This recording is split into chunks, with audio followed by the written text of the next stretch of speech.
በስመ አብ ወወልድ ወመንፈስ ቅዱስ አሐዱ አምላክ።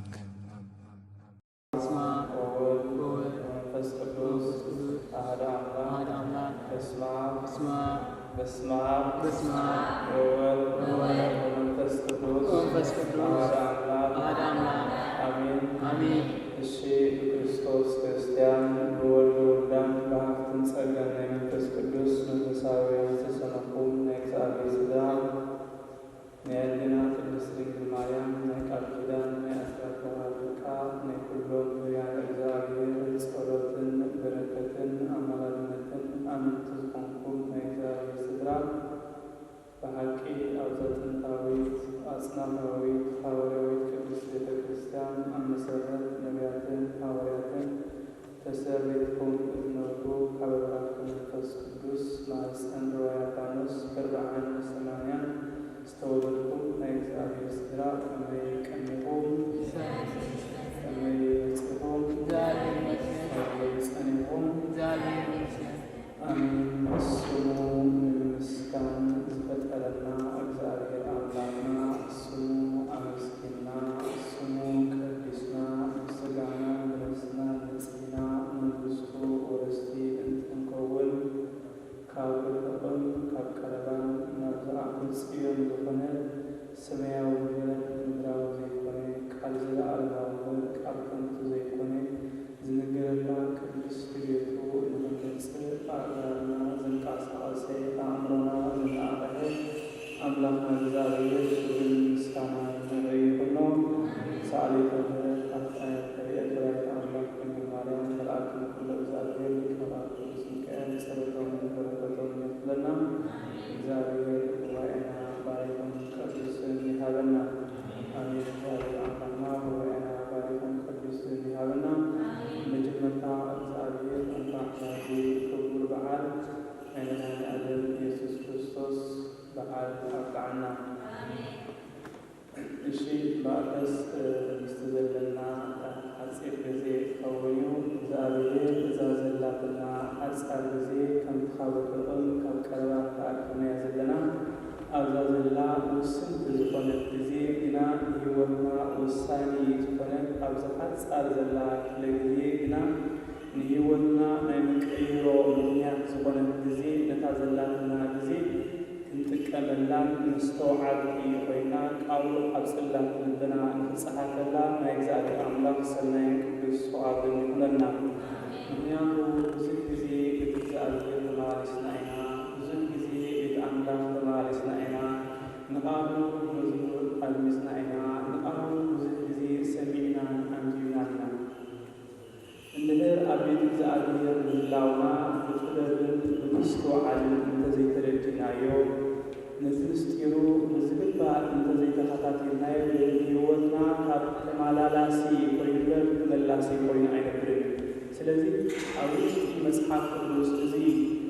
መቸም ንሕና ብቐሊል ንሪኦ ኢና። ደቂ ሰባት ነቲ ሓፂር ዝተዋሃበና ክፍለ ግዜ እውን ብኣዝዩ ቀሊል ነገር ንሪኦ ኢና።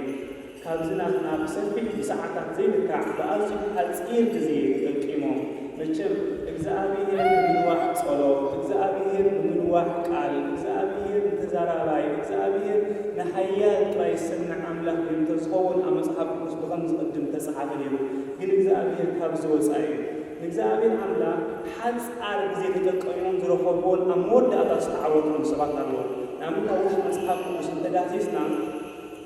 ወይታ ዓለም ወይታ መድኃኒና ኢየሱስ ክርስቶስ ናብዛ ዓለም እዚኣ ኣብ ዝመፀሉ ግዜ ኣብ ዕለተ ስቅለቱ ክልተ ሽፋትቶም ዝነበሩ ኣብ መጽሓፍ ቅዱስ ኣብ የማኑን ኣብ ጸጋሙን ክልተ ሽፋትቶም ዝነበሩ ነገርና። እዞም ክልተ ሰባት እዚኣቶም ዘመኖም ሙሉእ ብሽፍትነት ዘሕለፍዎ፣ ዘመኖም ሙሉእ ብኽፍኣት ዘሕለፍዎ፣ ኣብ ቅድሚ እግዚአብሔር ይኹን ኣብ ቅድሚ ደቂ ሰባት ዋላ ሓንቲ ጽዕናይ ምግባር ዘይነበሮም ዓይነት ሰባት እዮም ነይሮም። መወዳእታ ግን እቲ መወዳእታ ዝገብርዎ ዝነበሩ ፍርዶም ስለ ዝኣኸለ ናይ መወዳእታ በቲ ዝገብሮ ናይ ዘመናት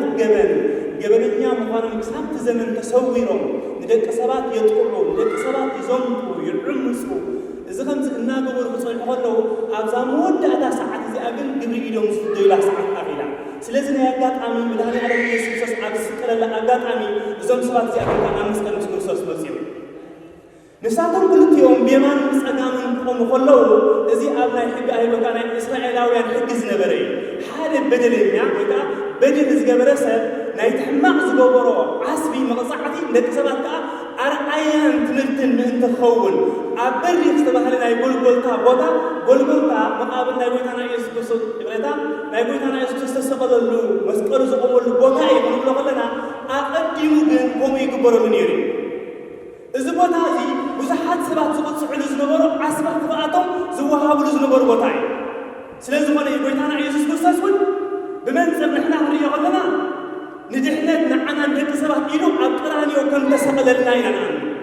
ብናይ ያይሁዳውያን ኣቀማምታ ክንሪኦ ከሎ ግን በዚናትና መንፅር ዘይኮነሲ ንሳቶም ከም ሓደ ዓመፀኛ ቆፂሮም ከም ሓደ በዓል ክፍኣት ኣበር ከም ዘለዎ ቆፂሮም ንመቕፃዕቲ ኢሎም ዝወፍይሉ ቦታ እዩ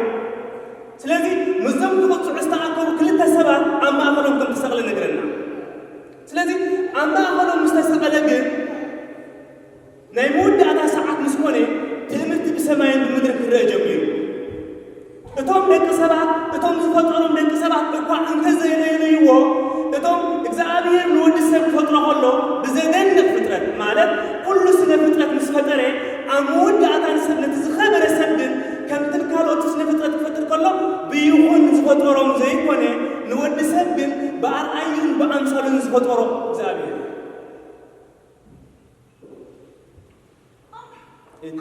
ናይ ኩሉ ስነ ፍጥረት ገዛኢ ክኸውን ዝተፈጥረ ሰብ ንኣምላኹ ዘይፈለጦ ወላ እቶም 3 ዓመት ዝተመሃሩ ኣብ ቅድሚኡ ፋሕ ክብሉ ከለዉ እቶም ንደቂ ሰብ ወይ ከዓ ንግርማ ዛመሬት እዚኣ ዝተፈጥሮ ስነ ፍጥረት ግን ንእግዚአብሔር ኣምላኽ ከመስግንዎን ክምስክሩልን ጀሚሮም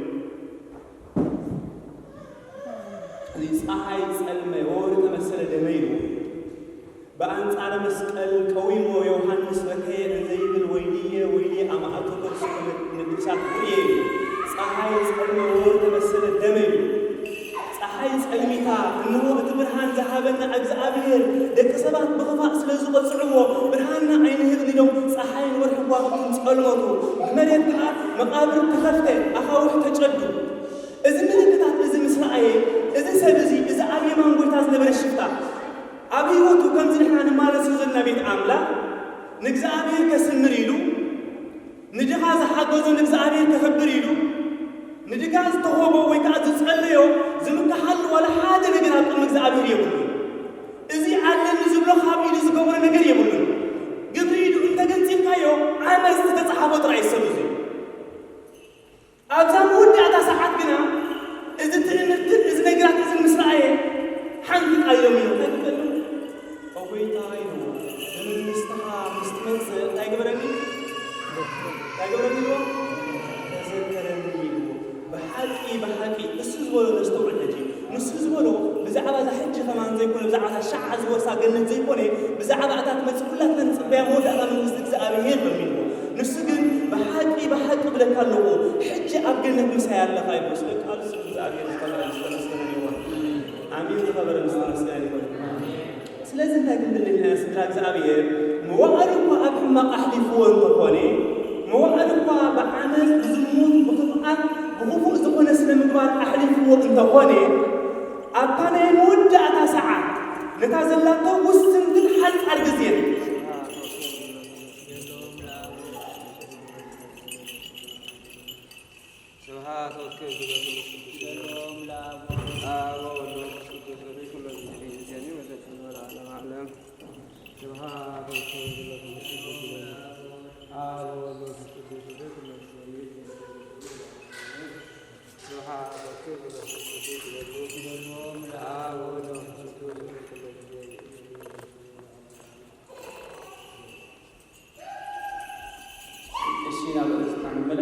ስለዚህ እንታይ ንፅንና እታ ዝተዋሃበቶ ሓፃር ግዜ ግን ንድሕነት ተጠቀመላ ጠቢብ ሰብ እዩ እዚ ዓይነት ሰብ እዚ እቲ ብየማን ጎይታ ተሰቂሉ ዝነበረ ጴጥሮስ ማለት እዩ ሕጂ ነስተውዕል ስድራ እግዚአብሔር ኣብ ቤት ኣምላኽ ብዙሕ ዘመን ዝደኸሙ ሰባት ነይሮም እዮም ግን ዘይተዓወቱ ብዙሕ ዘገልገልዎን ነይሮም እዮም ግን ዘይተዓወቱ መዝገቦምን ሃብቶምን እግዚአብሔር ኩሉ ዝሃብዎ ነይሮም እዮም ግን ዘይተዓወቱ እግዚአብሔር ነስተውዕል ንዓና ወይ ከዓ ንግዜና እምበር እግዚአብሔር ናትና ትሕዝቶ ዝደሊ እግዚአብሔር ኣይኮነ ምክንያቱም كلنا عالم بملتنا يجزأبير سلزمنا تلازم حنا قيافاتهم لزمنات زغلغلوا والفطاريهم بخبر رؤسهم كبل كسلوا وخلوا بتوم بعمصا لزمنات زحلفوا ግን لسان كتحتنهم من أكن مجزأبير تحت زمنا أقاربا بمقربهم ግን لجزأبير تخلوا وعملوا ስለዚህ ታይም እንደና ዛዘላትና ሐሳብ ጊዜ ለድነት እንድትቀመላ አቤት አምላክ ምስተዋዓል እንከውን ዝወሃበና ቃል አዚዩ ብዙ ጊዜ መጽሐፍ ቅዱስ ግን ለጠቢብ አንድ ቃል ተአክሎ ይኖር ብዙ ጊዜ ዛዓባ ጸሎት ዝነብሩ መጽሐፍ ተአክሎና አይና ዛዓባ ጸሎት ዝነብሩ ኪታብ መንፈሳውያን ኪታብ አይና ዛዓባ ጸሎት ብዙ ጊዜ አንዲናን ሰሚዕና አይና ግን ተሐጽር አብ ህይወትና ክንዴ ጊዜ ንብሮ አለና አብ ህይወትና በኸመይ ንብሮ እቲ ናብ እግዚአብሔር ንቅረብ ኩላካ እቲ ንዝራብ ኣይኮነን ትጸገም ወይ ከዓ እቲ ምፍላጥ ኣይኮነን እቲ ምስጢር እግዚአብሔር አምልኮ እግዚአብሔር ኣብ እምሮና ምቕራዝ ጥራይ እግዚአብሔር ብኢድና ከነገልግሎ ንሓስብ እንተሊና ብጉያና ከነገልግሎ ንሓስብ እንተሊና ኣብ ዝኾነ ዝተውዕል ይግባአና እግዚአብሔር ዝምለክ በአእምሮና እግዚአብሔር ዝምለክ በአተሓሳስባና እንድሕር ስጋና ኣቢቱ ኮፍ እንተይኑ ስጋና ዝማለስ እንተኮይኑ ከምድን ጥራይ ቤት ኣምላኽ ዝመጽእ እንተኮይኑ ንኽቕይረና እኹል ኣይኮነን ግን ምስተውዓልና ኣብ መጽሓፍ ቅዱስ ኣብ ብዙሕ ክፋል ናይ መጽሓፍ ቅዱስ ተሪእና መብዛሕትኦም ብሓንቲ ቃል ዝተለወጡ እዮም በዓል ኣባ መቃደስ ኩሉ ዝዓለም እዚ ኩሉ ሃብቲካ ሓዲግካ ንዓሳ ዓበኒ እሞ ኣብ ሰማይ ኣዕረፍ ክትገብር ኢኻ ዝብል ቃል ሓንቲ ኣለዊጣቶ በዓል ማቴዎስ ወንጌላዊ ማቴዎስ ምዕራፍ 9 እንሆነ ዓሳ ዓበኒ ምስ በሎ እዛ ቃል እዚኣ ሓንቲ ለዊጣቶ እንታይ ስለ ዝጠሞት እዩ ነዛ መሬት እዚኣ ወይ ከዓ ነዛ ዓለም እዚኣ ሓላፊት ምዃና ስለ ዝኣመኑ ናብቲ ዘይሓልፍ ስለ ዝድሃብ እዮም ስለዚ ናብቲ ዘይሓልፍ ትምት ናይ እግዚአብሔር ኣምላኽ ሰናይ ቅዱስ ሰብኣብን ይኩነና እሺ ሓሳብ ብዛዕባ ህያው ኮነ ኩላህና ኣብዛ ዓለም እዚ ከከም ስነ ምግባርናን ከከም ዝተወሰነ ግዜናን ክንነብር ፀኒዕና ናብ መሬት ክንምለስ ኢና ኣብ መወዳእታ ኣብ መሬት ተሓዊስና ምስ ፀናሕና ኣብ ትሕቲ መሬት ምስ ፀናሕና ግን ብናይ እግዚአብሔር ቃል ነፍሲ ወከፍ ክንድንሲ ኢና እዚ ትምስቲ ተማሳሊ ምስጢር እዩ ምስ ፈጠሮ እግዚአብሔር ነስተውዕሉ ሕጂ ምስ ተሳእና እንታይ ከም ዘጋጥመና ምስ ተንስኦ ንኣዳም ምስ ፈጠሮ እግዚአብሔር ህያው ምስ ገበሮ እንታይ ከም ዝገበሮ ድሕሪ ኣብ መሬት ምስ ተፈጠሮ ናብ ሰማያት ኣምፅኦ እዩ ነዚ እግዚአብሔር ምስ ተንስኣና ከም ጽቡቕ መጠን ግብርና ናብ መንግስቱ ንወርድ ሰባት ዝገብረና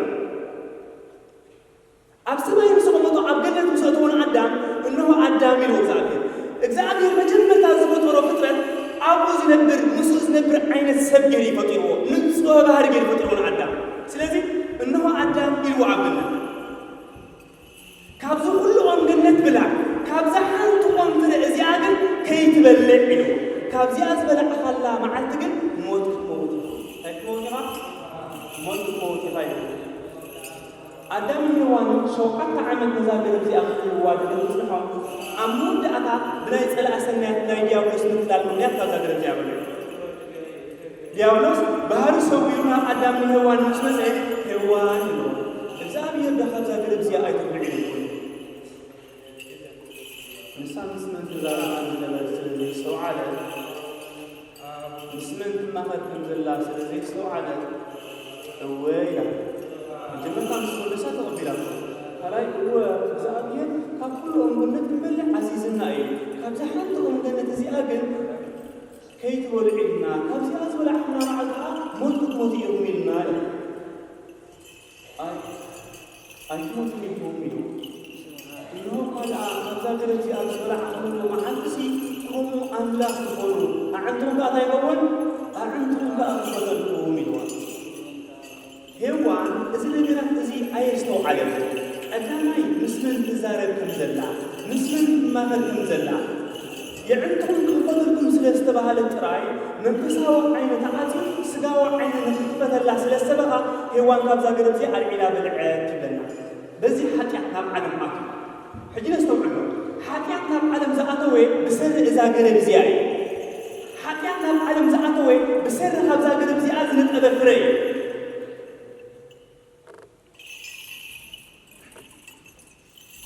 እዛ ገረብ እዚኣ ምስ በልዑ ኣዳምን ሔዋንን ካብ ገነት ቀጣ ተሰጊቦም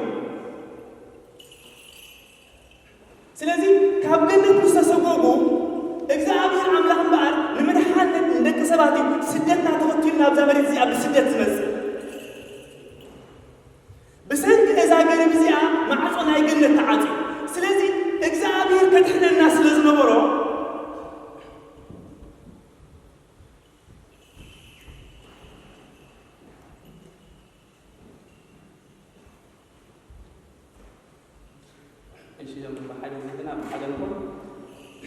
سلازي إجزابير دك سبات بحاتياتنا مسودقنا إجزابير أملاك علام وزنبرين نحن دك سباتي مخنياتو دك سبات قد تخلوا مجمرتا بزي بفلاك بناي سلع سنيات مدنقاري موليهم إذي سلع سنيات دياموس عمسيرو أكتمن تماساسيرون عدامين هوان سلوغو رغمي سلازي إجزابير أماساسو نابزا علم زي أزغبو لغا بمنتا أييرون كينا عمسيرو مالا سلع سنيات كفلتو بزي المستير جيرو إجزابير كان أبزا علم زي أموسو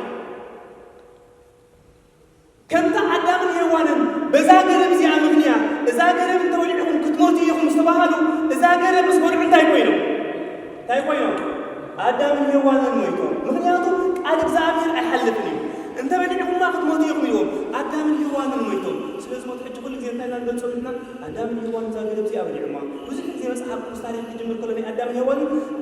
نايدك سبب مودا نايدك سبب طبعا مغنيات عدام الهوانن كنت غنى لابنا كل زي نخصر لك علي أب حدش كيدان جن مستير نايزا قرب زي أنا أنصاري تغيرو إجزابير أبزا علم زي مسمس أجن نزا بمغنيات قرب زي تعاطوت جنة بمغنيات جنة تعاطوتهم كبرت منجستي أدام كاب أمس ورده إجزابير زا أكل بويتا جنة زا أكل بوتا حديقي ويلي نخبك مسجمري إجزابير أملاك نفتحنا أبزا علم زي عموتي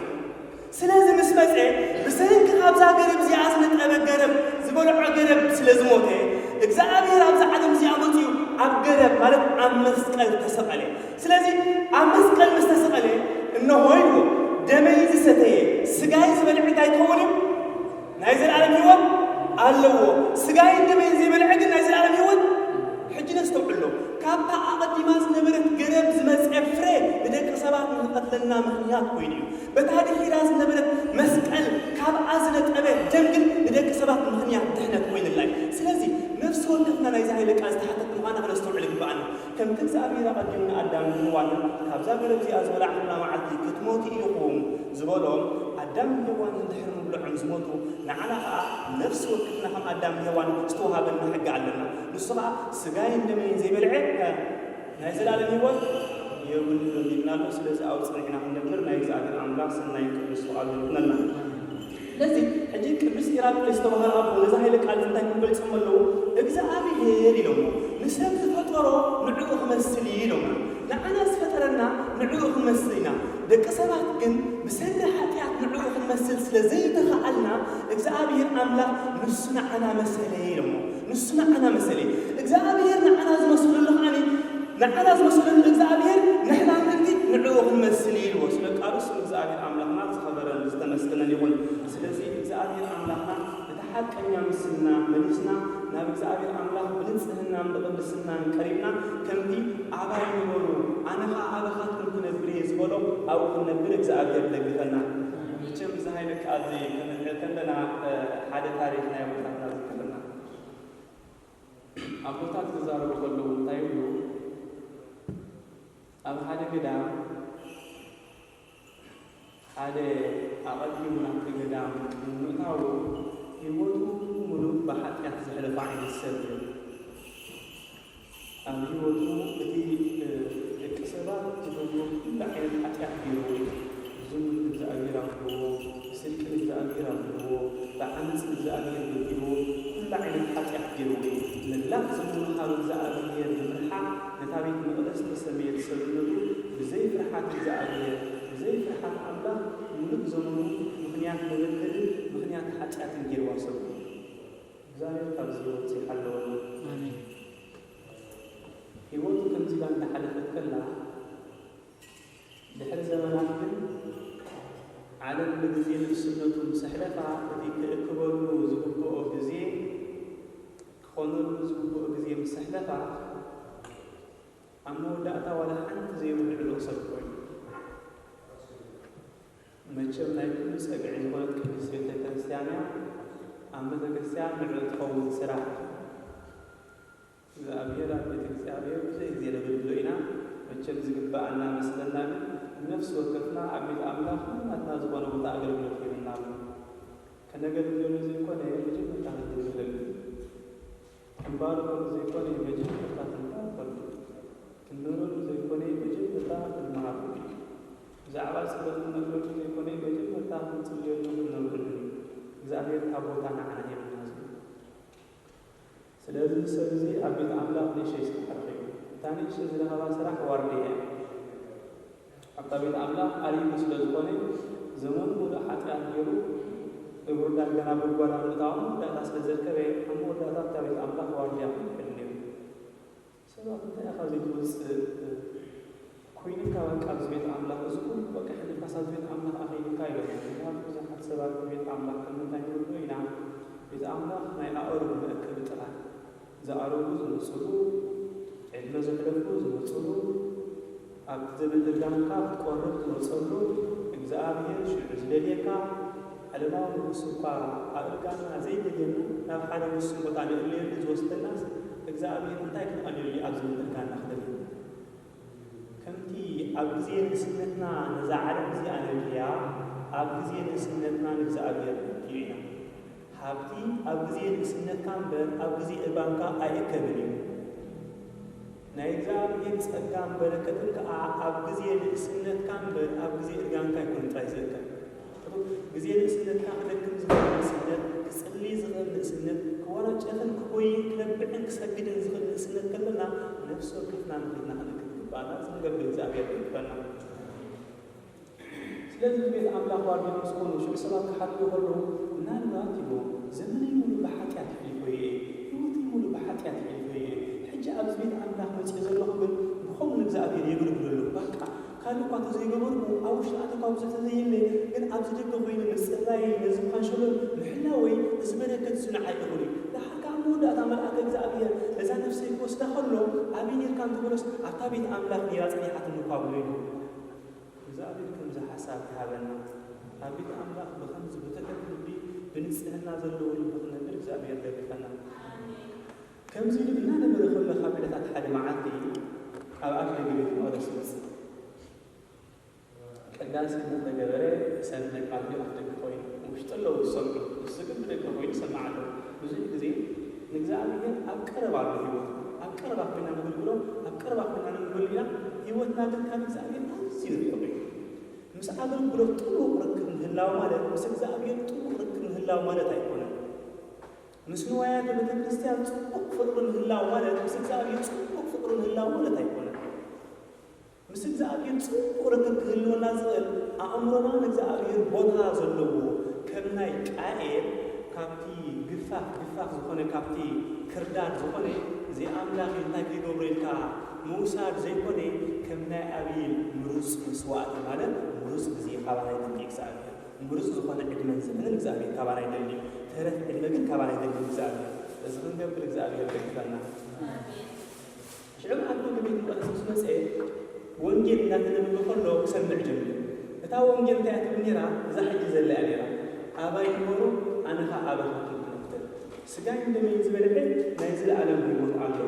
ዋላ እንተሞተ ብህይወት ክነብር እዩ ትባሂል ቃል ስለዚ እዞም እዚ ጽንድየ ምጻን ዛቃት እያ ሕጂ ብልባ ሓሳባት ጀሚርዎ እዚኣስ እንታይ ማለት እዩ ስጉሉ ወልዩ ሓደ ሰብ ምስ እግዚአብሔር እንተቆሪቡሲ እግዚአብሔር ብዝግባእ ኣብቲ ሰብ ነብር ዋላ እንተሞተ ብህይወት ክነብር እዩ ዘለዓለምካ እቲ ናብ እግዚአብሔር ዝመፀ ሰብሲ ዘለዓለማዊ ዝኾነ ህይወት ኣለዎ እዩ እንዳበለ በይኑ ክሓስብ ጀሚሩ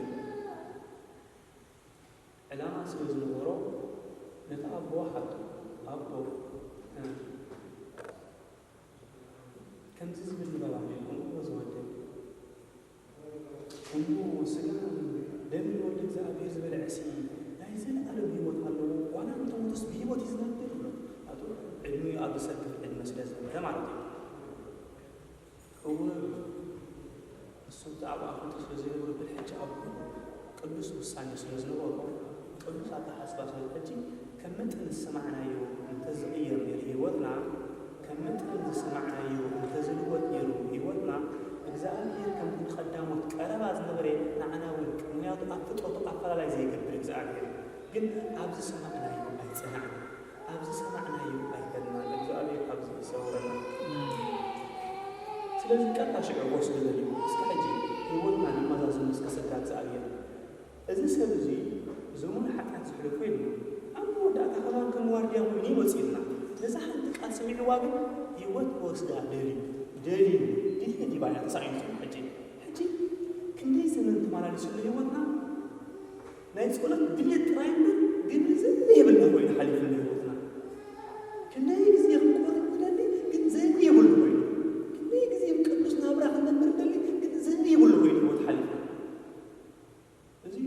እግዚአብሔር ካብ ዘይብሉ ጉያ እግዚአብሔር ካብ ዘይብሉ ጉዕዞን ወፍርን እግዚአብሔር ይሓልወና ምክንያቱ ኣብ ውሽጢ መጽሓፍ ቅዱስ እግዚአብሔር ዘይሓዙ ወፊሮም ጥራዮም ከም ተመለሱ ጴጥሮስ ዓሳ ክገፍፍ ሙሉ ሌላ ሓድሪ እዩ ዝብሎ ወንጌል ሙሉ ሌላ ክገፍፍ ሓድሪ እንታይ ይረኸበ ዓሳ ይረኸበ ሽዑ ክርስቶስ መፁ ጴጥሮስ ኢሉ ጎይታ ዓሳ ዘይባሎ ጎይታ ወላ ሓደ ዓሳ ዘይረኸብኩ ኢልዎ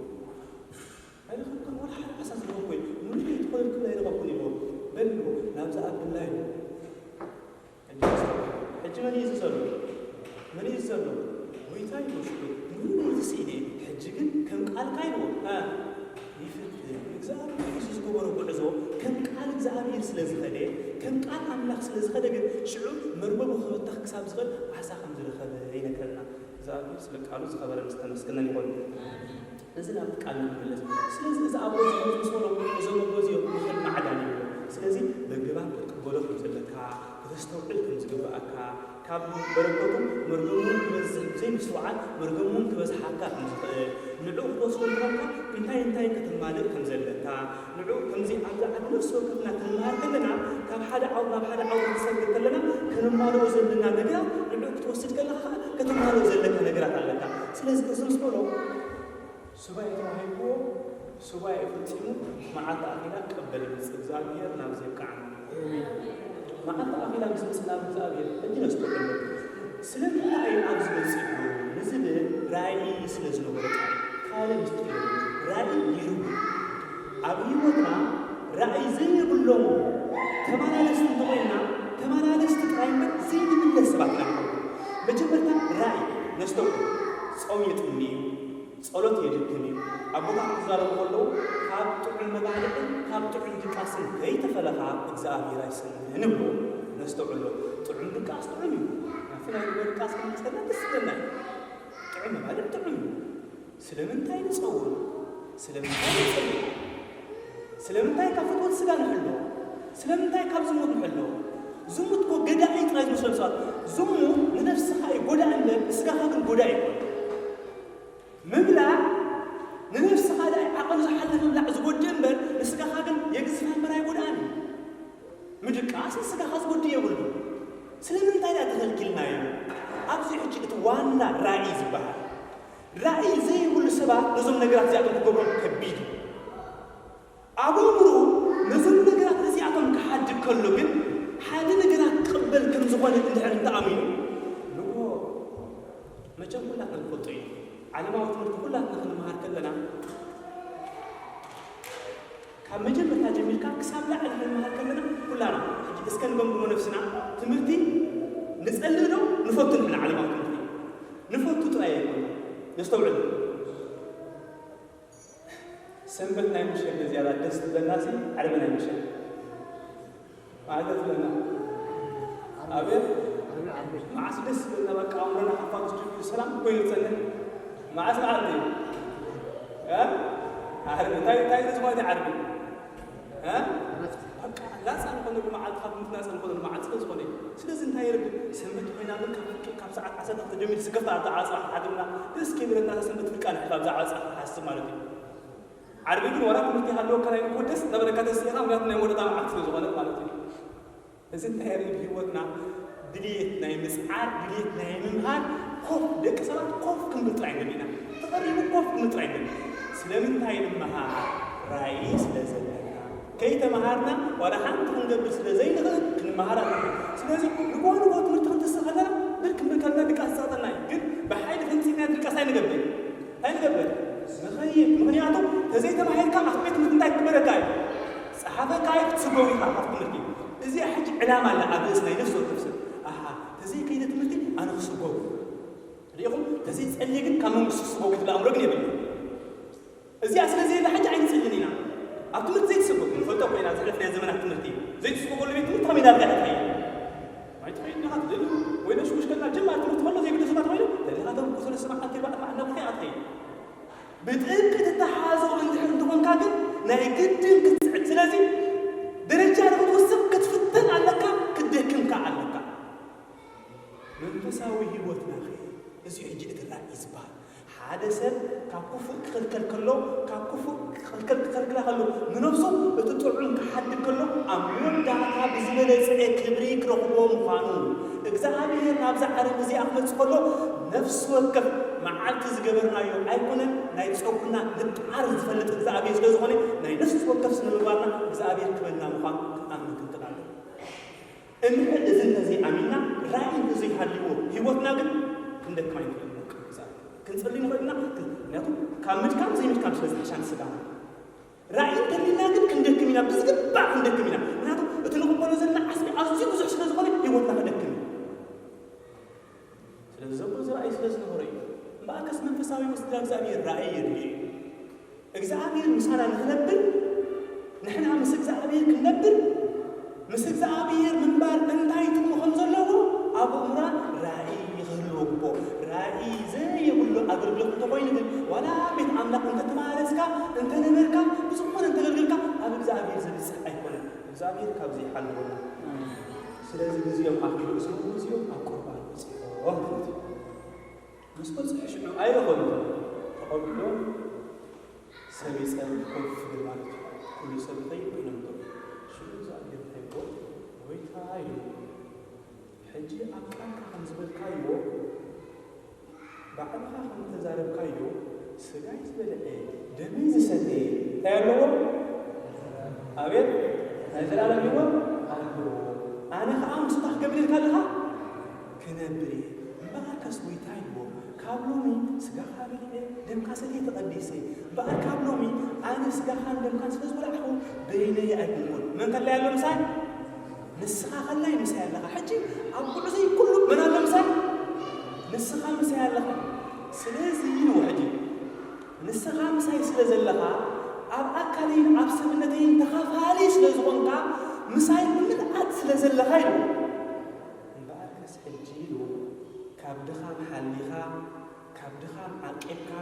ምእንቲ ስግኻን ደምካን ካብ ክፉእ ሓሊኻ ኣብ መንግስትኻ ንጥቕትኻኒ ኢልዋ ንስኻ ኣባይ ኣነ ኣባኻ ብኽብሪ ንኣትዋ ኢሉ እንድሕር እንተሓደግካኒ ግን ኢልዎ እስኻ ምሳይ ስለ ዘለኻ ኣነ ጥራይ ዘይኮንኩ ተታሓይዘና እንተሃገብር ኢና ስለዚ ብሓፈሻ ንስኻ ደኣ ምሳይ ሃሉ እምበር እዩ ብሓፈሻ እንታይ እዩ እግዚኣብሔር ደኣ ምሳና ይሃሉ እምበር ፀልማት ይኹን እሳት ይኹን ንእግዚኣብሔር ዝስዕር ነገር ኣናንያ ኣዛርያ ሚሳኤል ሓዋ ኣትዮም እዮም እሳት ኣትዮም እዮም ኣብ ዘመኑ ኣብ ዘመኑ ሲኦል ኣብ ዘሎ ኣብርሃም ኣትይዎ እዩ ሲኦል ይቃፀሉ እዮም من እግዚአብሔር ምስኦም ስለዚ እግዚአብሔር ምስኡ ዘላ ነፍሲ እግዚአብሔር ኣካይዱን ኩዕሱን ምስ እግዚአብሔር ዝገበረ ሰብ ይስዕርበት ኣይሰዓር ነዚ ማብታ መንፈሳዊ ሰብ ኢሎም መንፈሳዊ ሰብ ነጥሪ ወፅእበት ተዋሒጡ ኣይተርፍን ኢሎም ከምዝኾን ከውን እግዚአብሔር ደግፈና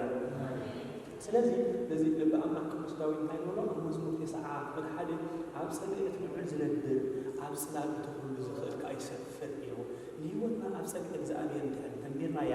ኣብ ፅላል እግዚአብሔር እንድሕር ተንቢርናያ ዝኾነ ነገር ኣይስዕረናን ስለዚ መጀመርታ ኣካይዳናን ኣናብራናን ምስ እግዚአብሔር ክንገብር ይግባአና እዚ ክንገብር እግዚአብሔር ይደግፈና ስለዚ ኣርእስትና እንታይ ዝብል እዩ ኣባይ እንታይ ግበሩ ኣባይ ግበሩ ኣነ ከዓ ኣባኻትኩም እግዚአብሔር መቼም ነገራት ብምስትውዓል ክንቀርቡ ከምቲ ኣብ ነፍሲ ወከፍ ዓለም ህይወት ኩናት ኣሎ ሽግር ኣሎ ዝተፈላለዩ ብድሆታት ኣብ ዓለም ኣሎ እዞም ዓይነት ሰባት እዚኣቶም ንምንታይ ይብድህዎ እንተይልና ከምቲ ኣቐዲምና ዝበልናዮ ኣብ ህይወቶም ሓደ ነገር ስለ ዝቐመጡ ጥራይ እንታይ መንፈሳዊ ራእይ ናብ እግዚአብሔር ስለዘቕምጡ ነፍሲ ወከፍ ንስርሖም ዝሰርሑ ብዛዕባ ነፍሲ ወከፍ ዝገብርዎ ክቕበልሉ ስለዝኾኑ ክረኽብዎ ስለዝኾኑ ንኣብነት ካባና ወላ ሓደ ሰብ ብናፃ ብዘይ ክፍሊት ዝሰርሕ ሰብ ኣብ እግዚአብሔር ክነገልግል ከለና ከዓ ብናፃ ኣይኮንና ነገልግል ዘለና መቸም ኣብ ቤት ኣምላኽ ንኽኸውን ኔሮ ክፍሊ ደኾን ኔሮ ሃተ ክፍሊት ክኸውን ኔሮ ዝያዳ ክነጥ ያተነስተውዕሉ እስከ ንኣብነት ንበል ነፍሲ ወከፍ ሰብ ካባና ሓንቲ ስግድ ክሰግድ ከሎ 10 ክወሃብ ይኩን ይበሃል 10 ኮነ ሓንቲ ስግድ ክልተ ስግድ ሰጊዱ ክንደይ ኮይንና ሰለስተ ሰጊዱ 10 ተሰጊዱ ክንደይ ኮይንና ክንደይ ኮይነ 100 ተሰጊዱ ክንደይ ኮይነ 10 ተሰጊድና ክንደይ ኮይና أبين حجي كنيم سجلنا معنا استقول لنا نستقول لنا حجي كون تنزل الدنيا بيرام لا هذا غلط من الدنيا موبايل سبسة زي ما هو كذا زي ما هو كله تعاطوا أبصر تايم سفر اليوم سلام طبعا التنزيلات كلها ماله حجي تبيت أملاك شجر كوين زلوا سلام ناي بيت أملاك هيوتنا كمل لسن كمال لسن أي كأدم كمل بيت أي حصول اللي بيت أملاك تينا زعلان كفلتنا أفضل كم فل أيدعنا من بعدنا تعالى حسبه بقى كنت سيو زسلشو زدكب أما صحاب رسمهم زحسبوا أقول لكم زسلشون سبعة بدفون له صحاب أقول لكم أسمعنا حسن حامش الثاني قبل ما ينهضنا هذا هو يقول نيولا دبرو نيولا بيرهم إذا أبوزي يدقوا زكب መንፈሳዊ ዝዕበያ ኣውቶይ ብዝግባእ ቀፂዑ ሕጊ ኣምላኽ ኣፍሊጦ ሃይማኖት ኣፍሊጦ እታ ቤተ ሃይማኖት ክከውን ዝገበረ ኣውቶይ ሕጂ ናይ ኩላትና ሽግር ኣብዚ ኣብ ቤተ ኣምላኽ ብዙሕ ግዜ ንግሪ ቤተ ኣምላኽ ኩሉ ግዜ ቃል እግዚኣብሔር ዘለዋ ቤት እያ እቲ ፀገም ግን ፅምእና ክረቡ ዘይክል ዘሎ ኣበይ እንተልና ኣብ ገዛና እዩ ኣብ ገዛና ኣይምላእኒ تيبنا تقول من زمان ما عند علماء وطري حسنا كله علماء وطري كم تعب جزانا ليش تيكون مبلي نبلا علام كف نبلا نزل لاتنا ليش تينسل يلا نسد لا أملاحنا نفت لا بس أملاحنا نرخبل ليش وتهدي بس بوزيك نزابيت بزلبا بيت أملاح يرجع بيت سلازي نزابيت زيا بيت الصلوات بيت السجد بيت القدسنا بيت المسمع قدس حدا زلوا إهين مبان زلوا مسمع زلوا أمنت زلوا بيت يعني بيت يا زابير كنزي وكبرنا لا يزابير سنة كبس فاضل نقدرنا الزمن عشان كارس للبراجل كاتم كل التلقو بتحادى ودو نبوز متخون كله بتحادى بين أبدك يعرفوا حجي لهم يعرفوا مستعبزون زي الحقي زسامة منه أيقون جن بزحات شجرات الشجر نفسي بزحات يعرف حلهم أبجزنا زي الحقي نبينها أبدك زي الحقي نبينها سلازم أبجزنا سويتها إهمي مباركة مسحوها إهمي مباركة بوان كان مباركة سبت كان مباركة بقدسنا مهاركة نتنا يعرفها مثل سلازي تخالي نتعبدك زي الحنا أيوة تخص ولا أيوة مثل سلازي تخالي مأسار جرنا نحاسبه زي أننا نزخف النجار جرنا نحاسبه بصحته لازم خمس حاسبه لا يعرف لا يكذب زي كوني حتى إذا سوى زي بس تقول أبغى جزاء زي كوني زي البرنيرو بالسجع تفكر أبغى جزاء إلى البرنيرو بالسجع يجلس بدلية بحساب إنك أبدأ إلى البرنيرو بس يعرف ولا برنيرو مالك يعرف عن هذا البرنيرو كافتنا يجازون يوم كافت من فساوي يوم استفاد هو تيجي سلازي كابلة عن حدا معك نبو موسي وتنايم نبتي موت سلازي زهوه أبوي له أنا بقى أكثر ما أحسن زي لخنا بدل زي موت إذا أنا بقى أدرس كلنا أي دخل سلازي بدنيا دي جنزبي هذا النمو يعرف صير لي ما كاينه نحن عاوز نمسك قبل كلنا بريء أتنس اللايم أتنس قال أتنس زعابير مملاحه كم حد كلي أبز زمن زكو أزيو أشجار الحسن دخل الزمن هذا الناس ترى عليه መንፈሳዊ ሰብ ተደውሽ ዝኸደሉ እታ ዓለማዊ ሰብ ከዓ ተገድሉ ዝኸደሉ ዓይነት ዘመን መፅና ሓጢያት ብምግባሩ ሰብ ጥቕስ ዘይብለሉ ጽድቂ ብምግባሩ ወዲ ሰብ ዝእሰነሉ ዘመን ተበፂሑ ኣብ መጽሓፍ ቅዱስ ብበጊዕን ብጤልን ጌር መጽሓፍ ቅዱስ ክምስል ከሎ ጤል ናይ ሓጥኣን ክምስል ከላ በጊዕ ከዓ ናይ ጻድቃን ምሳሌ እያ እቲ ዝገርም ነገር እታ ቅድስቲ ዝኾነት ወይ ከዓ ርእሳ ኣድና ትኸይድ ሕፍረታ ኸዊና ትኸይድ በጊዕ ንሳ ድንን ክትብል ከላ እታ ሕፍረታ ዘይሸፈነት እታ ክሳዳ ዘቕንዐት እታ ርጉእ ዝኾነ ምምላስ ዘይብላ ጤል ግን ቅንዓ ትኸይድ ኣብዛ ዓለም እዚ ከዓ መንፈሳዊ ሰብ ካብ ብስሒ ሓጢኣት ኣብዛ ዓለም እዚኣ መንፈሳዊ ሰብ ዝሸቐረሉ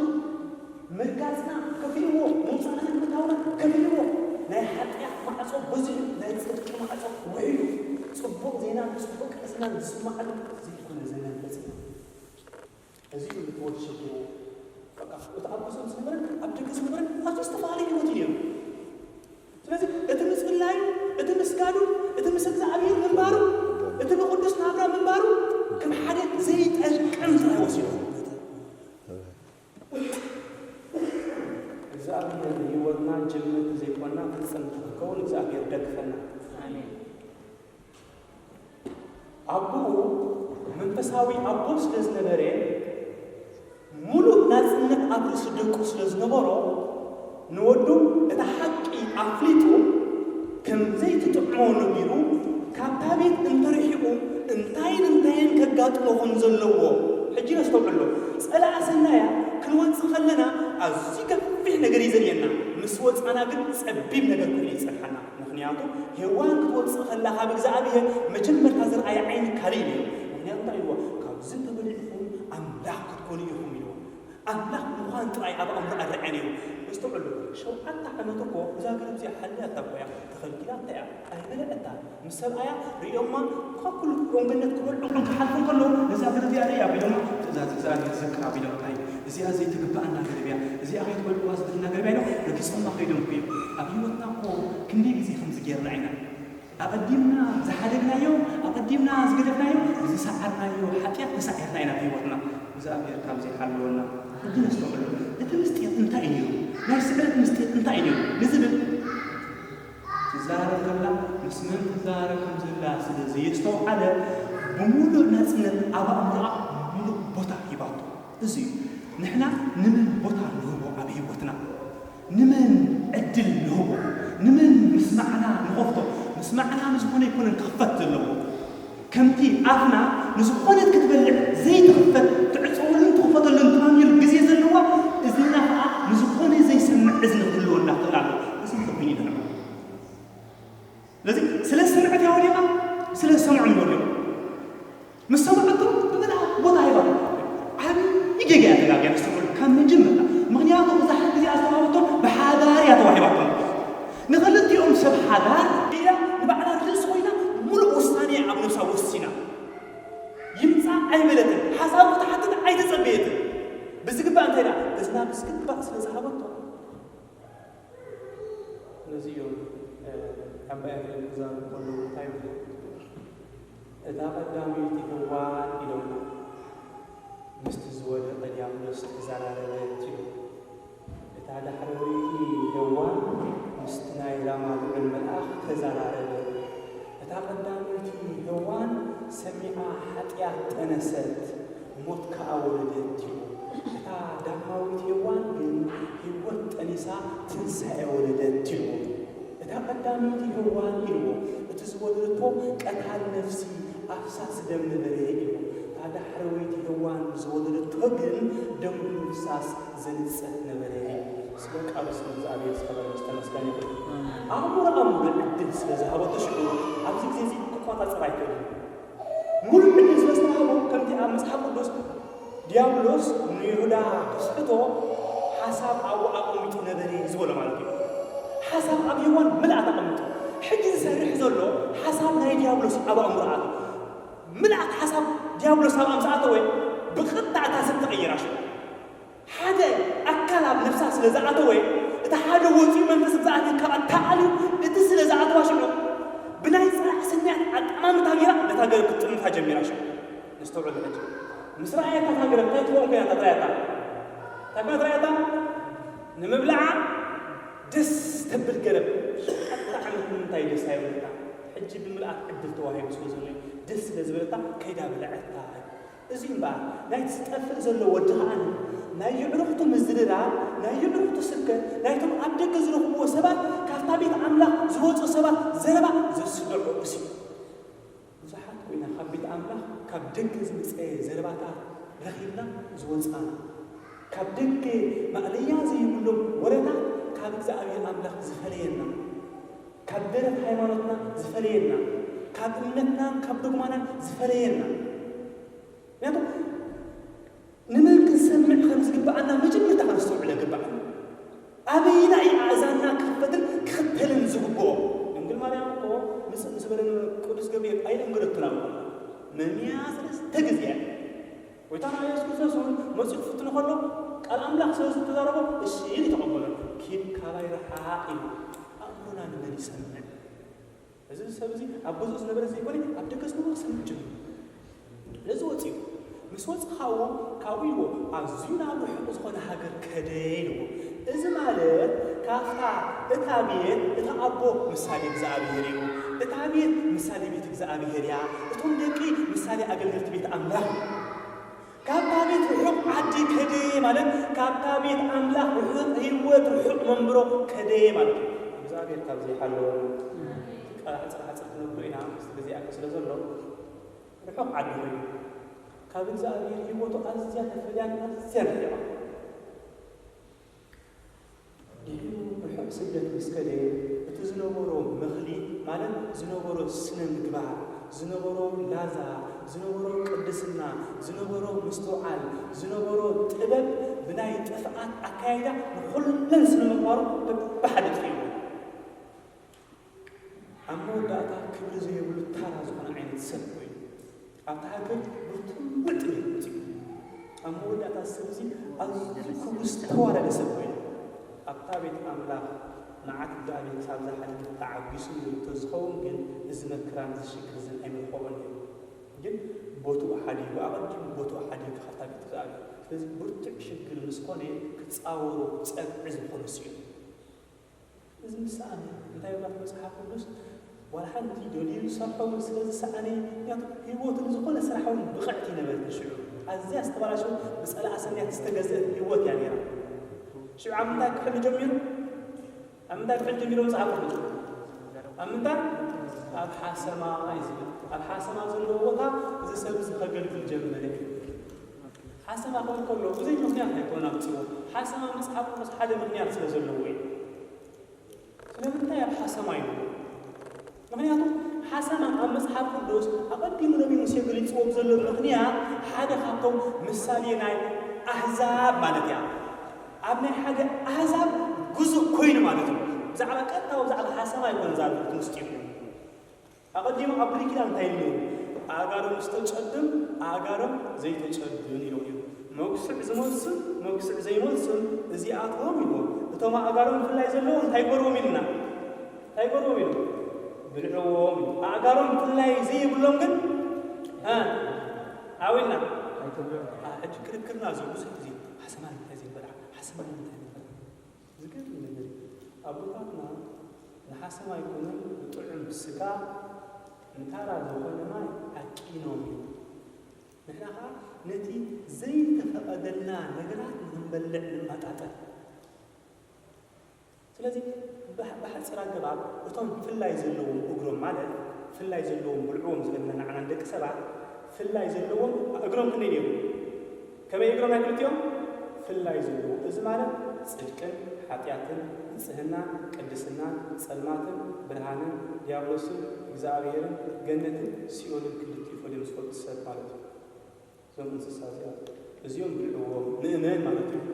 ናይ እግዚአብሔር ስድራ ማለት እዩ እንስሳ እዚኣቶም لكون أدخل أخبر لكون عند أكبرنا المسلم انتهينا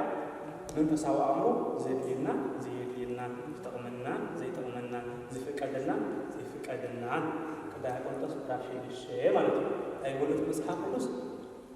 ديابلوس مس إغزابير سلمى مسبرها أور مستعبر انتهي ይረክባሉ አማኒ እዚህ አማኒ እንታይ ይረክባሉ ወይ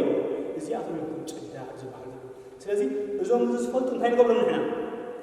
ዓውና እንታይ ንገብሩ ንበልዖ ማለት እዩ ዘን ፍላይ ዝብል ንበል እቶም ሕዋስ ግን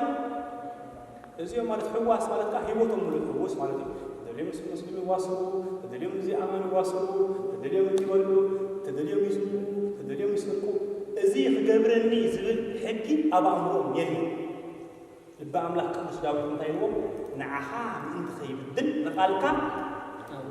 ኣብ ልበይ እዚ ማለት እንታይ ማለት እዩ ኣብ ልቡ ቃልቃ ምሳእ ኣይትስረቕ ደፍ ኣይትሰሙ ኣይትሰስዕ ከምዚ ክትገብር ኣብ ገዛኻ ንበዓል ቤትካ ወይ በዓል ቤት ሕማቕ ምስ ገበርና ኣቤት ከምዚኣ ክትገብራ ኣይትግባእካን እዛ ስራሕ እዚኣ ክትገብራ ዋላ ሰብ እንተዘይረኣየካ ኣብ ልብኻ ዝኸሰካ ቃል ኣምላኽ ማለት እዩ እዚ ዘየብሎም ሰባት እዮም እዚኣቶም ሕውስ ዝኾነ ሂወቶም ምስ ኩሉ ሕውስ ዝኾነ ሂወቶም እዚኣቶም እንታይ ትገብርዎም ኢልና እዞም እንስሳ እዚኣቶም ኣይትብልዕዎም ኢልና ስለዚ ሓሰኻ ካብዚኣቶም ሓንቲ እያ መኩስዕ ካብ ዘይመስ እንስሳ እያ ዘይኣምንቲ ኣይትብልዕዋ ማለት እዩ እቶም ካልኦት እንታይ እዮም መኩስዕ ዝመስሉ መኩስዕ ዝመስሉ እንታይ እዮም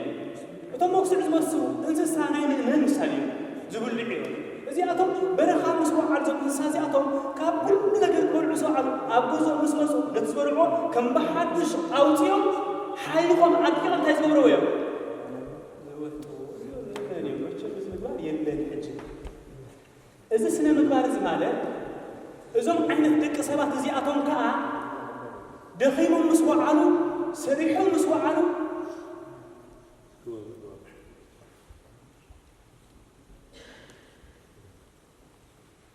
እሺ በሓደ በላ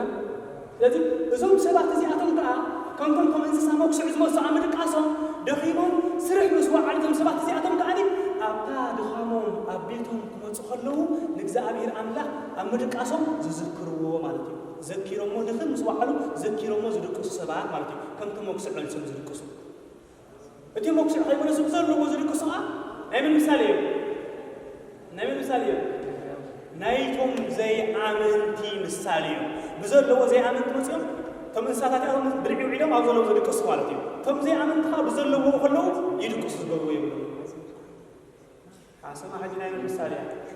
ናይቶም መኩስዕ ዝመፁ ዘይመፁ እስከ ሕጂ ዓሚቕ ኣቢልና ሰብ ስድራ እግዚኣብሔር ሓሰማ እንድሕር ብዘይብሉ ምሳዓ ዘይኣማኒ ከተባሂላ ምጉ ምሳዕ ማለት እንታይ ማለት እዩ እንታይ ማለት እዩ ኣብ ገዛኻ መፂኻ ድኽም ምስ ወዓልካ ስርሕ ምስ ወዓልካ ካብ ገዛኻ መፂኻ ንእግዚኣብሔር ንዝካ ከምቲ እንስሳ ኣድቂቑ ዝሓስብ ማለት እዩ ኣድቂቑ ዝውልጦ ከምዚ ገበርና ሓሰማ እንዳበላ ክንፅልእ ክንውዕል ከለና ሂወትና እንታይ ኮይኑ መጀመርያ እቲ ሓደ ዘይፅልእ ሰብ ክኸመን ኮይኑ ኣሎ ከምተን እንስሳታት እዚኣተን ንዕን ከይተቋዋሙ ከሎ ባዕሉ ንሱ ኮይኑ ከሎ ንሰን ኮይኑ እዚ እምበኣር ሰብ ካብ እንስሳ ዝፍለየሉ ኣስተውዒሉ ስለዝሓስብ ስለዚ እዚ ሰብ እዚ ከዓ ኣብ ዘይኣመንቲ ጨምለቕለቕ ክብል ጀመረ ሓንቲ ክርከቦም ኣብ ዘይክእል ሰባት ብጭንቅና ብግዝኣት ክነብር ጀመረ ማለት እዩ ሽዑ ህይወት ምስ ዘይኣመንቲ ምስ ግዝኣት ርኩሳት መናፍስቲ ጭካኔ ነዚ ሰብ እዚ ኣዝዩ መሪርዎ ክፍልዎን ግዜና እንዳወዳእና ማለት እዩ ኣዝዩ ከፍልዎ ኣብ መወዳእታ ምስ ከፍዎ እንታይ ክብል ጀሚሩ ሽዑ ከዋዳድር ጀሚሩ ሕጂ ኣብ ህይወትና እዚኣ እታ ኣገዳሲት ነገር ክንምለስ ክንሓስብ ከለና ክንጣዓስ ክንሓስብ ከለና እቲ ዝገበርናዮም እቲ ክንገብሮ ዝነበረናን እንተዘይ ኣዋዳዲርናዮ ነቲ ዝገበርናዮ ኣይንሓድጎን እቲ ዝገበርናዮ ውርደት እቲ ዝገበርናዮ ክፋእ ብዝግባእ ተረዲእና ምስቲ ክንገብሮ ዝግባኣና ከነናፃፅሮ ግባኣና ኣሎ ዘጋጥም እንታይ እዩ ሰብኣይ ብድል ከብል ከሎ እንታ ዝበደላ ሰበይት ፈልጣታ እንታ ዝበደላ ከምዘይበድል በኣ ከሎ ሽፍን ኣቢልዋ ሕልል ኣብኣሎ ከም ዝዕሮ ሰበይት ከዓ ጌጋ ጌራ ሓላ ጌጋ ከም ዝገበርታ ትተኣምን ትንገር ሽፍን ኣብኣ ከላ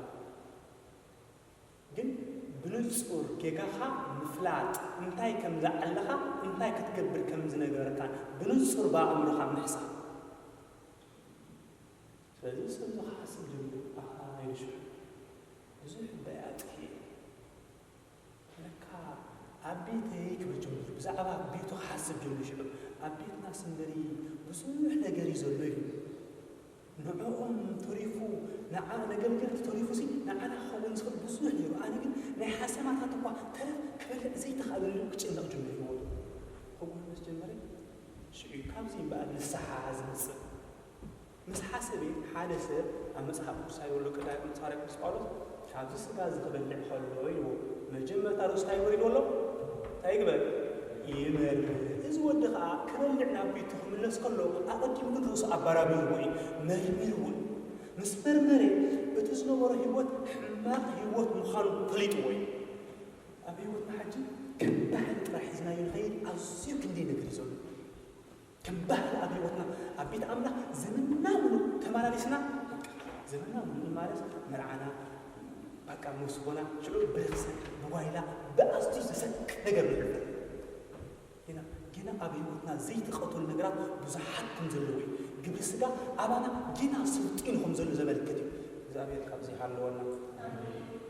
سلزي شو أنت يقول زك أنا هو بيخلي كيلو أبتحتم بين مودا عشاني أبتحتم بين ما تعشاني شو أنا هو بتمليس زابير الله كابزي حقنا يو كابزينا زي حقنا يا خالد زابير كن الناس نايك زابير سنايك بس فقط نقولنا مستمرس أبو أفي خانيخا حنساب وسيكايو كيد كان لخا يقول إجزاء أي نتصور يدحرك أي قول حجي زي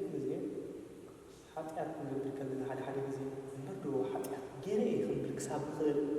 نايجزاء بير محيط أبانا فيه إجزاء بير كم تجينا كي قدرنا يخل الناس قبل الناس لما جينا حتى لا قبل نرى حاجة زي شو نتي حتى ما نتاكل قبل الجمعة كنسعر الجمعة كنسعر نسعر نقادر እግዚአብሔር የነሳሐ ንስና ስለዝደልየ እምበር ስለዝረስዖ ለትንገብሮ ተለጋ ሐቂያ ሸለል ስለልሓን ከአደሞ ይጎረግ ስለዝግደኮ ይኮነ ታዲያ ክንምለስ ስለዝደልየ ስቅ ይጸጉ እግዚአብሔር ሰድል ሃባሃሎ እግዚአብሔር ይበዝ ጸጋው እግዚአብሔር አላህ ታባራክ አፍተ ሐቂያ ዘሎ ጸጋ እግዚአብሔር አብረይ እግዚአብሔር ክንምለስ ስለዝደልየ ሰድል كنزاخر سلسل عدام وقعت مسكبري مسز أبير كزار مسكبر بقعت عيني ورد قلت زاري بوك زاري نصيب كمل سلسل عدام أبير لهاي أبي وقت حتى قبل كلنا وليش زاري وضربنا صبق سلسل قبلنا يكون كمل سلسل هاي كنت أرجع سلسل شو وقتنا كنت هيتحول كندي زاري زين بقى نقدر كبرنا كل بدل نقوله أبيت أملاك كل نقمارسه والحمد خير كل أنا سي أمرنا خمسة أشياء هون يتوزع من الناس بس يزور حتى نقعد نزل من شيء نعم لا نزح على أزياء سأل عشان قابل أي ترى أي ولا قدرنا قبلت جنا حسنا جمعة في السلام أو زي زاد أملاك حد ولا مستمر السبب أبو تقبله ميتون ودي تنسيه أرحيل ودي تربي ودي أبو أسيح تقبله أبو مستقبله أفيز نبره ودي مستشفى أبتجزا وراي تبيه أفيز نبره لا ولا يعني أسنا ولا أفيز نبره ودي مستنسى أبو سو وراي تبيه نايت أفيز نبره ودي مقبلي إذا أبتي أبو نقول سب صوّع هالجب حاوس قبله سعد خدام على وسو وتطفي وزن نبره سأجا كم تقول عهد المقبله سعد شاش المقبله مالت زطفو ولدنا يملص سأجا زابير يوها والله مالتي إذا فعلي سعد كدان زخدنا أبوش زخدنا زلا علي يتسأجا زابير نزول يملصهم زلا مالتي أقول كلمات قبله أمنقول زابير زخون كيدان مالتي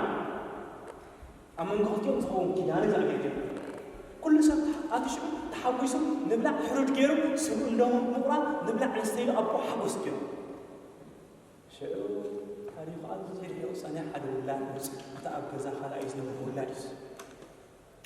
نبجز سي جزء بتاع حوس بتاع مدرس بتاع فكر التعبين جزء داخل كذا حتى كم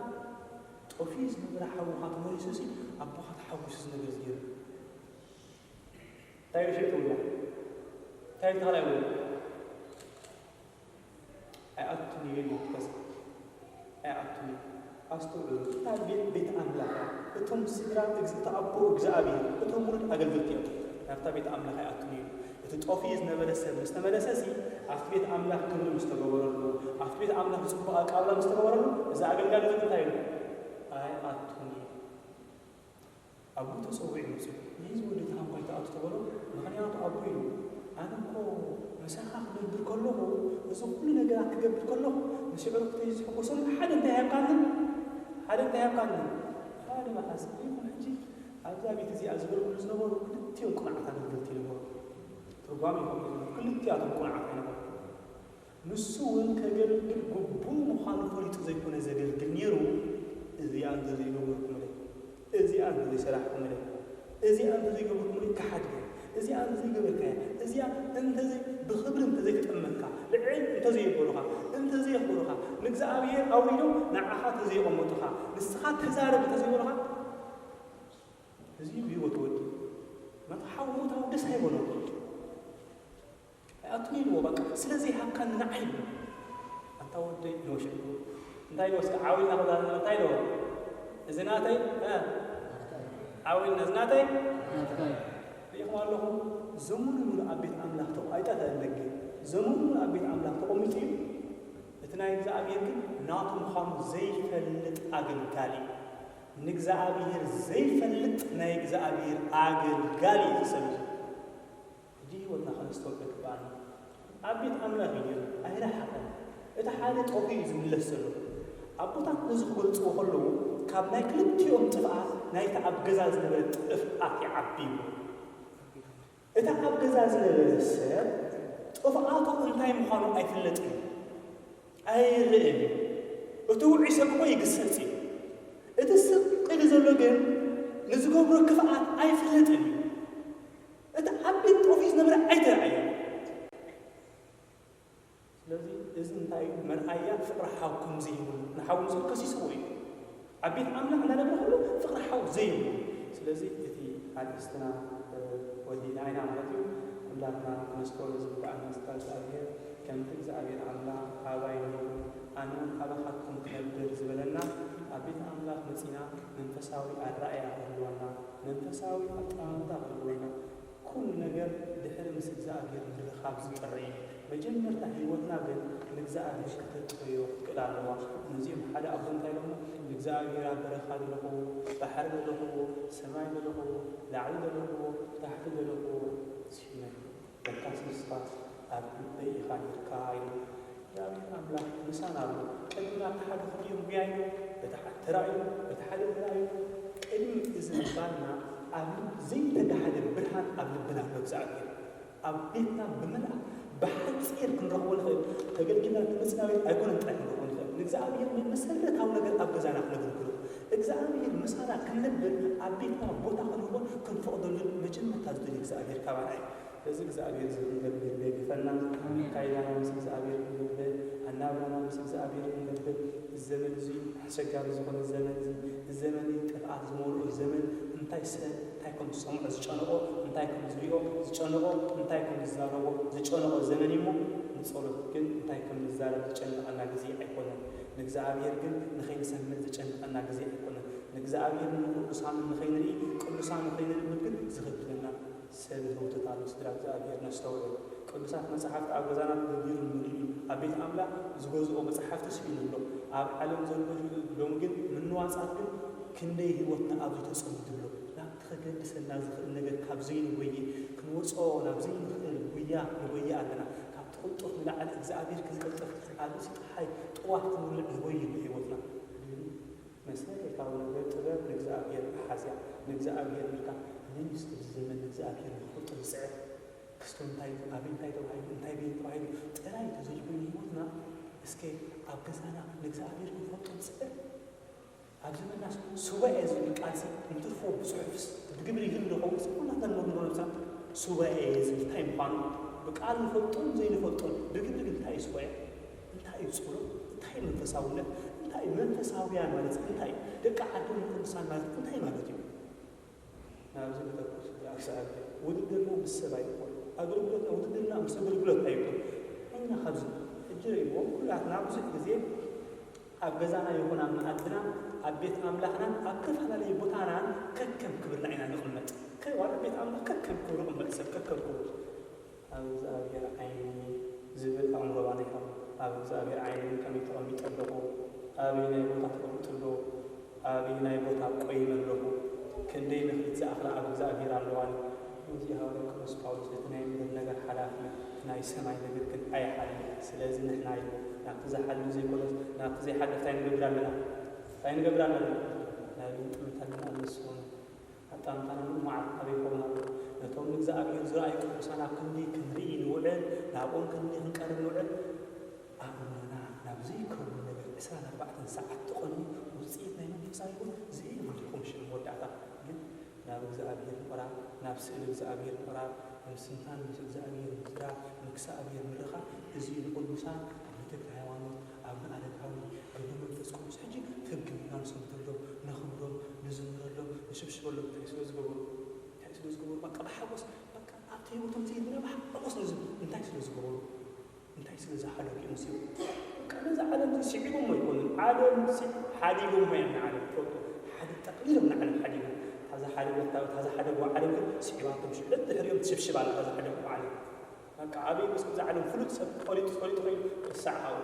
نتومنا عالم درس واجن عالم يوم نتوم زي فتوى هم تفتو نتوم زسألوا نتوم زمنوا هم تفكر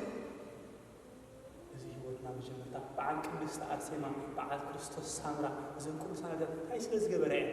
بعد كل ساعة سيما أبز عالم زكو محبات تفي ولا يكون دللا كان دابر عخا فريجكا خفيتكا طعم مبالغها طعم دنقاسكا دللا كان مبالغ سلي لازم تفي ولا يكون زبلت سنغر سلز ملصا كابتيز زبلت سنغر كم زو حباس مسكن استولو كسار كم سيا قليل اسك قليل والله كسارنا مسيا يكون اغرنا تسويد يكون كاين حمم تنقلوا عندنا بعدنا كنا بنقولوا عندنا ንቃሳ ይኮነ ዘህኬና ዘሎ ሙሉሊት ማዓት ከይደ ቆሶ ክሳዶም ሰይፍ ቆሮስ ታይራይ ስለ ዝገበረ ይትናዛሪ እንታይ ስለ ጥሞት እዩ እዚ እስከ ይሆነ ናተቶ ሕጂ ጎያናስ ናበይ ይሰሩ ናፍቱስ ጎይ ይወርስ በትጎን ዝባሃል ዘሎ ሕጂ ጥራ አቢ ቅዱሳን ጎይ ስንክሳሮም እንታይ ዝብል ታማም እንታይ ዝብል ዜና ቅዱሳን እንታይ ዝብል ኣብዚ አለ ሕጂ ጊዜና ነዚ እንታይ እዩ በዚ ጊዜ እዚ በቃ أزوداو إزاي نفس ما كنا من التأمل إنه بنزل درس التأمل ولا حاجة يتدخل أبزل من حاجة كم زي وحدة ما قت مثلا الزنا بزحاتنا نحن أبزلنا بزو وين أبتدي بزحات ولا نحتاج عمل حاجة نجزاء مسكين طويلة أبزل سألنا زمان الجزء برهان بكون لأنه قد سكنا الزنا بزحاتنا